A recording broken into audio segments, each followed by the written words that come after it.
आप देख रहे हैं नेट्रिक न्यूज, साहस सच कहने का।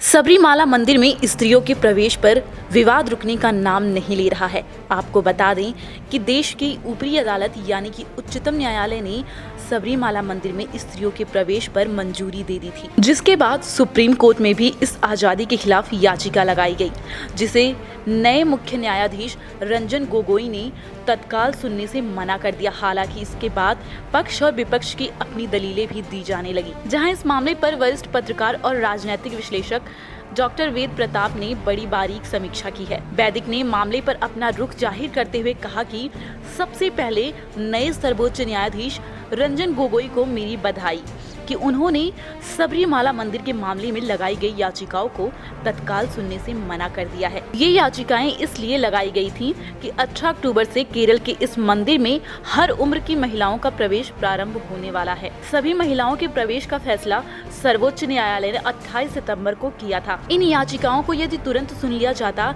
तो याचिकाकर्ताओं को आशा थी कि शायद मासिक धर्म वाली महिलाओं का मंदिर प्रवेश स्थगित हो जाता, लेकिन केरल की मार्क्सवादी सरकार ने मुख्यमंत्री पिनराई विजयन ने यह घोषणा कर दी है कि वे अदालत के फैसले को लागू करके रहेंगे। अभी तक सबरीमाला मंदिर में 10 से 50 साल तक की महिलाओं के प्रवेश पर रोक है, क्योंकि ये राजस्वला हो सकती हैं। यह रोक कितने अंधविश्वास और दुराग्रह पर आधारित है यह हम पहले लिख ही चुके हैं, लेकिन इस विषय पर दोबारा इसलिए लिख रहे हैं कि इस मामले में हमारे प्रमुख राजनीतिक दलों का रवैया कितना कायराना है। जो ही यह फैसला आया था, भाजपा और कांग्रेस के नेताओं ने इसका स्वागत किया था, लेकिन अब ये दल ही केरल के हिंदू वोट हथियाने के लिए नायर समाज को उकसा रहे हैं। अदालत के फैसले के विरुद्ध वे महिलाओं के प्रदर्शन का समर्थन कर रहे हैं।